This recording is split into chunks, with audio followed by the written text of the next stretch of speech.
Sir, Bharat Pakistan के रिश्तों को लेकर चर्चा चलती रहती है। इस पर एक सवाल था। भारत पाकिस्तान रिश्ते को लेकर अक्सर कलाकार, फिल्मों, क्रिकेटर्स को मैचों को बैन कर दिया जाता है। फिर कुछ टाइम बाद सब सामान्य हो जाता है। तो सेना के लोग इस चीज़ को किस तरह देखते हैं? क्या ये सेना के लोगों को, एक फौजी को प्रभावित करता है? देखिए, एक चीज़ है,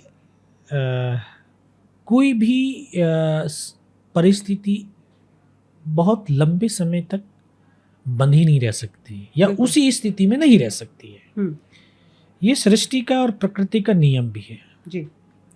क्योंकि अगर हम एक ही चीज़ को पकड़ करके बैठे रहेंगे तो हम कभी उन्नति नहीं कर पाएंगे, कभी प्रगति नहीं कर पाएंगे। जब युद्ध जैसी कोई हालात होते हैं तो हमारे रिश्तों में ज़्यादा खटास आती है, जब सारे प्रतिबंध लग जाते हैं।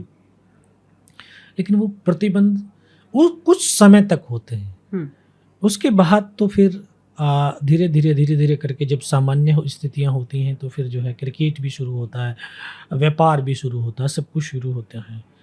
तो एक फौजी इन चीज़ों को जब देखता है तो कहीं ना कहीं ऐसा लगता है कि यार ये पॉलिटिशियंस तो हैं, पॉलिटिक्स तो नहीं हो रही है।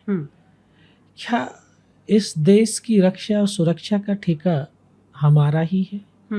इनका लोगों की कोई दायित्व तो नहीं होता है कि जो एक दुश्मन है जो आपको बार बार परेशान कर रहा है उससे कठोरता से क्यों ना उससे निपटा जाए, या उसके ऊपर इतनी कठोरता से प्रतिबंध क्यों ना लगाया जाए कि हम यार कोई भी चीज़ हो जाए कि हम उससे रिश्ता नहीं रखेंगे। और सर, अब हर बार यही होता है। हाँ, कुछ शॉर्ट टाइम पीरियड के लिए ये चीज़ें बैन कर दी जाती है, सिर्फ एक दिखाने के लिए कि हो गया, सब कर दिया बंद। लेकिन जैसा आपने अभी कहा कि कुछ टाइम बाद सब सामान्य हो जाता है। बिल्कुल।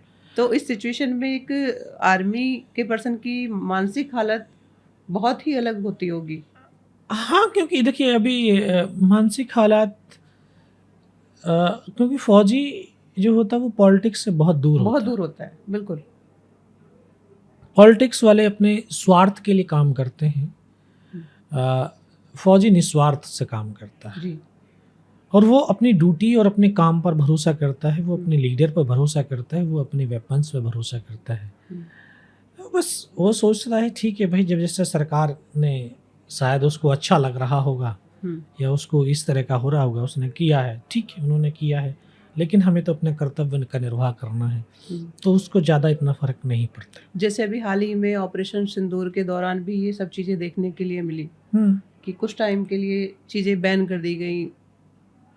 हाँ बिल्कुल। देखिए अभी 1948 के बाद से आज 2025 तक लगातार पाकिस्तान के साथ हमारे संबंध कभी सुधरे, कभी फिर बिगड़े और ज़्यादातर युद्ध चलते रहे। अभी 2025 में क्योंकि भारत ने कभी युद्ध नहीं थोपा किसी के ऊपर। जी बिल्कुल। भारत ने हमेशा शांति का प्रयास किया है, और लेकिन लोगों ने शांति को जो है हमारी कायरता या बुज़दिली समझना शुरू कर दिया। अब लेकिन फिर भी उस शांति को कायम रखने के लिए हमने प्रयास किए, और कृष्ण भगवान ने भी कहा है कि युद्ध शांति को स्थापित करने का आखिरी विकल्प है। हमने दुनिया को शांति देने के लिए युद्ध नहीं बुद्ध दिए, लेकिन हमारे ऊपर जिसने युद्ध थोपा उसके ऊपर भारत ने एक कठोरता से, दृढ़ता से उसका जवाब भी दिया है। और जिस तरह से अभी 2025 में पहले इन्होंने पहलगांव के अंदर हमारे 26 लोगों को, निर्दोष लोगों को, उनकी हत्याएं कर दी। उसके बाद भारत ने उसका बदला लेने के लिए उनके ऊपर टेररिस्ट कैंपों पर हमला किया और 100 से कहीं ज़्यादा उनके टेररिस्टों को मार गिराया। बिल्कुल।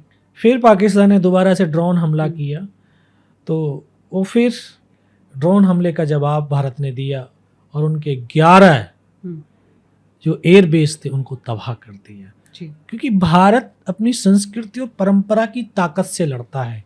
भारत की सनातन संस्कृति बहुत गहरी और प्रभावी है। उन्होंने हमारी बहन बेटियों के जो मांग के सिंदूर को उजाड़ा था, तो उसी सिंदूर की कसम इस भारत ने खाई क्योंकि वो आत्मा है इस भारत की।